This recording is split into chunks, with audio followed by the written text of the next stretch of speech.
제3장. 그런즉 유대인의 나음이 무엇이며 할례 유익이 무엇이냐? 범사에 많으니 우선은 그들이 하나님의 말씀을 맡았음이니라. 어떤 자들이 믿지 아니하였으면 어찌하리요? 그 믿지 아니함이 하나님의 미쁘심을 패하겠느냐? 그럴 수 없느니라. 사람은 다 거짓되되 오직 하나님은 참되시다 할지어다. 기록된 바 주께서 주의 말씀에 의롭다 함을 얻으시고 판단받으실 때 이기려 하심이라 함과 같으니라. 그러나 우리 불의가 하나님의 의를 드러나게 하면 무슨 말 하리요? 내가 사람의 말하는 대로 말하노니 진노를 내리시는 하나님이 불의하시냐? 결코 그렇지 아니하니라.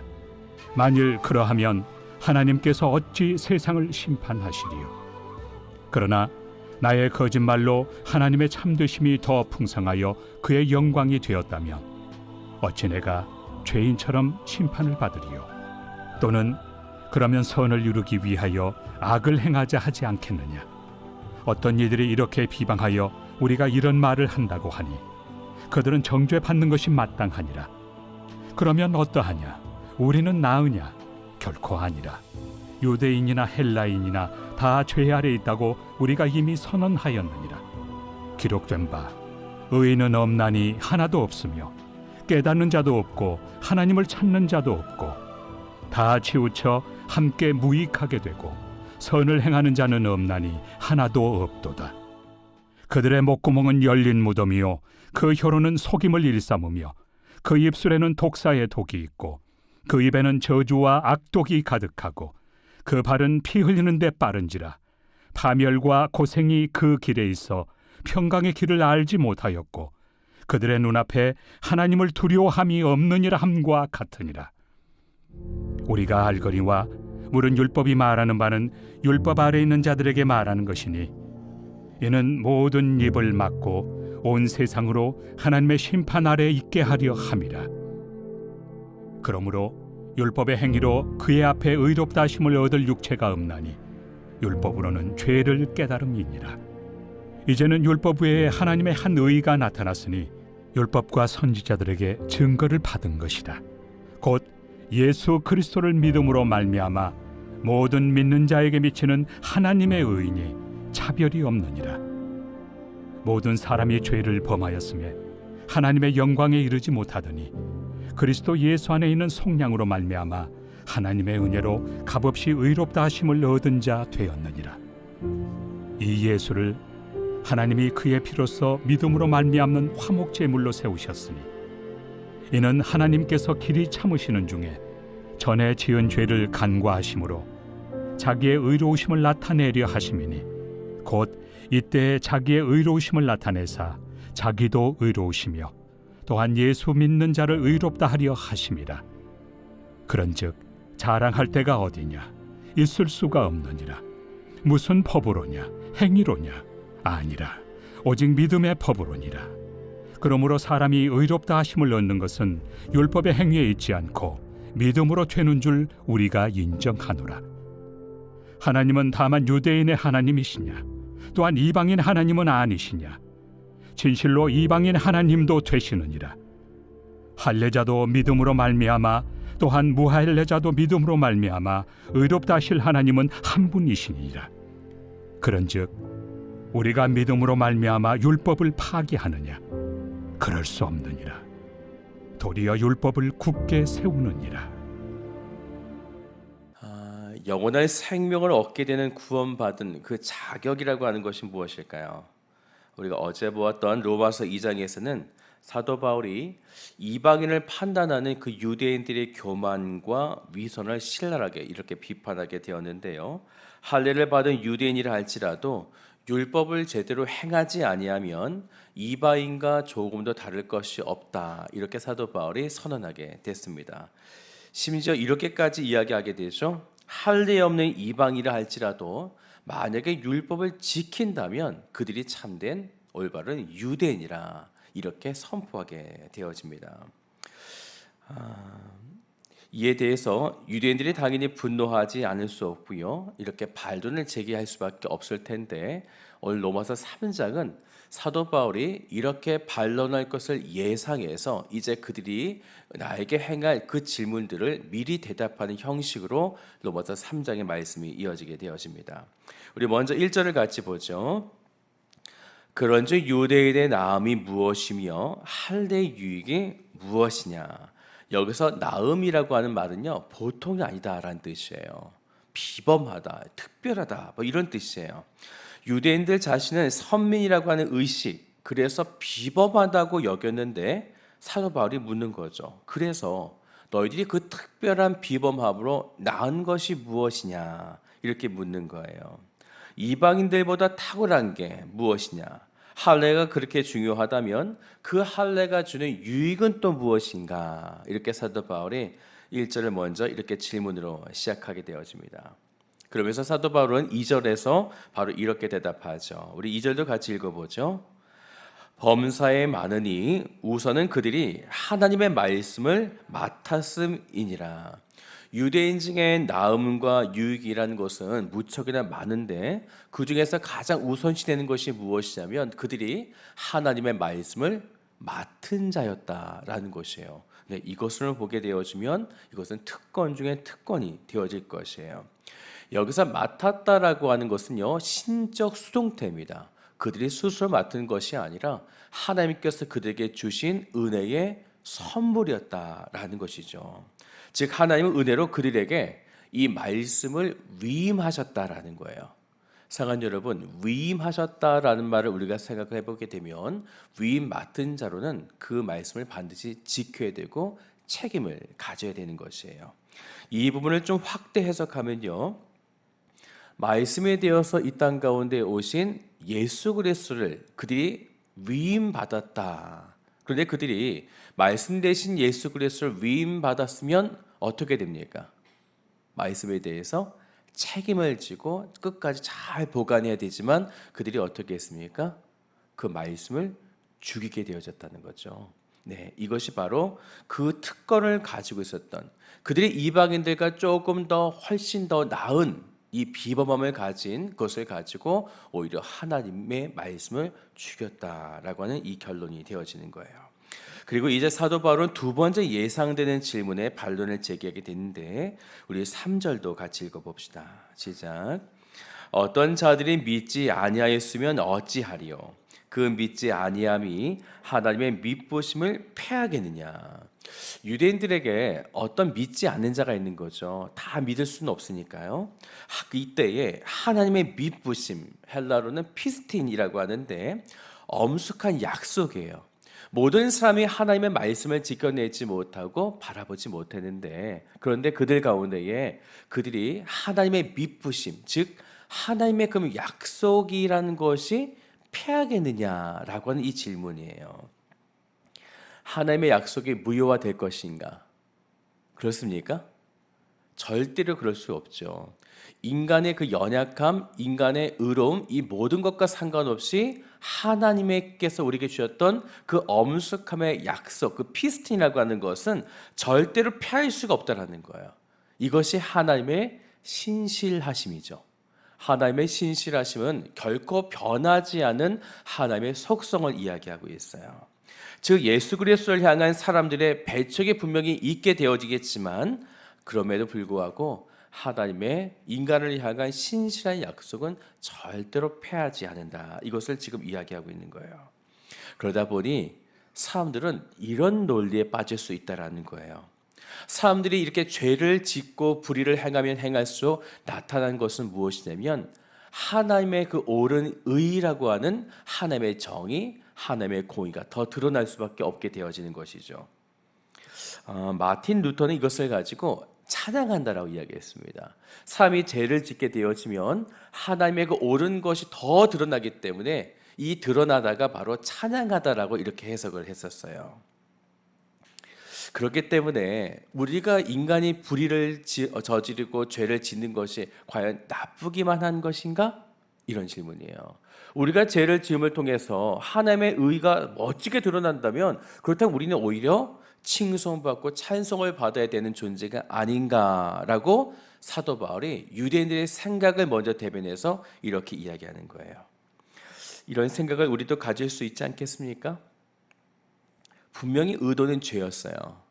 분명히 의도는 불의였습니다. 잘못된 거예요. 그런데 길을 걸어가다 보니, 인생을 살다 보니 어떻게 하다 보니까 이것이 하나님의 영광이 되는 거예요.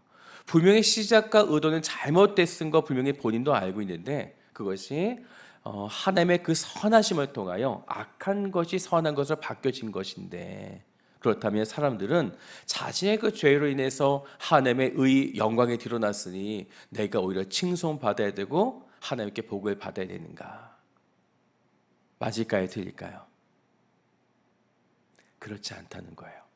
하나님은 죄는 죄라는 거예요. 죄는 절대로 용납하지 않으신다라는 거죠. 만약에 우리들이 그런 행동을 했는데 어쩌다 하다 보니까 하나님께 영광이 됐어요. 이렇게 잘 되었구나. 그래 내가 이제 너에게 복을 주겠다라고 하게 되어지면 하나님은 이제부터 불의하신 분이 되는 거예요. 죄를 용납하신 분. 그래서 사도 바울은 6절에 이렇게 이야기하는 거죠. 결코 그렇지 아니하니라라고 말씀하시는 거예요. 하나님은 언제나 불의에 대해서 단호하시다라는 거죠. 만약 잘못된 불의를 통해서 하나님의 옳은 일들이 드러났다 해도 하나님께서는 반드시 이 불의에 대해서 심판하신다. 결코 그렇기 때문에 우리들은 이 죄 앞에서 절대로 우리는 이것을 우린 용납할 수 없다라는 거죠. 지금 이 말씀의 전체 맥락을 보면 유대인들은 이 선민 의식으로 스스로 죄가 없다 이렇게 생각하고 있고요. 하지만 사도 바울은 아니다. 그들이 아무리 말씀을 가졌고 율법을 가졌다 해도 그 율법을 지키지 아니하고 불의를 행하였다면 그것은 죄다. 심판을 받는다. 이것을 지금 이야기하는 거죠. 이제 사도 바울은 이 유대인들을 향한 시선을 이제 우리 전체에게 그 시선의 방향을 바꿉니다. 우리 9절을 같이 읽어보죠. 시작. 그러면 어떠하냐? 우리는 나으냐? 결코 아니라. 유대인이나 헬라인이나 다 죄 아래 있다고 우리가 이미 선언하였느니라. 인간은 모두가 다 죄라고 하는 불의 앞에 있다라는 것이에요. 그래서 성경에 기록되기를 기록된 바 의는 없나니 하나도 없으며. 그러면서 11절과 12절도 우리 같이 읽어봅시다. 시작. 깨닫는 자도 없고 하나님을 찾는 자도 없고 다 치우쳐 함께 무익하게 되고 선을 행하는 자는 없나니 하나도 없도다. 이것이 바로 사람입니다. 그래서 사람이 한 명 있을 때와 두 명이 모였을 때 선함이 더 두 배로 늘어나는가? 그럴까요? 아니죠. 사람은 두 배로 더 악한 일을 생각하게 됩니다. 네 명이 모입니까? 그것도 8명이 모입니까? 계속 모일수록 사람들은 더 많은 악행과 범죄를 생각하게 된다는 것이죠. 내가 이렇게 8명, 16명, 30명 이렇게 많은 숫자 가운데에 나의 이득은 무엇일까를 생각하게 되어지는 것. 내가 어떻게 저 사람을 누르고 내가 1등을 할 수 있을까라고 하는 이 생각을 갖는 것이 바로 사람이다라는 거예요. 그렇기 때문에 우리들은 결코 선을 행하는 자가 하나도 없도다. 아담의 행위라고 하는 하나님과의 약속을 파기하면서 인간이 그 약속을 파기한 거죠. 하나님께서 파기하신 것이 아니라, 그래서 인간이 파기했기 때문에 그때부터 인류는 하나님을 찾지도 않고 무익하고 하나님의 선을 행하는 자가 하나도 없다. 이것이 바로 인간이죠. 그러면서 사도 바울은 사람들의 모습을 조금 더 적나라하게 보여줍니다. 우리 13절 같이 한번 읽어볼까? 13절을 보면 그들의 목구멍은 열린 무덤이요 그 혀로는 속임을 일삼으며 그 입술에는 독사의 독이 있고.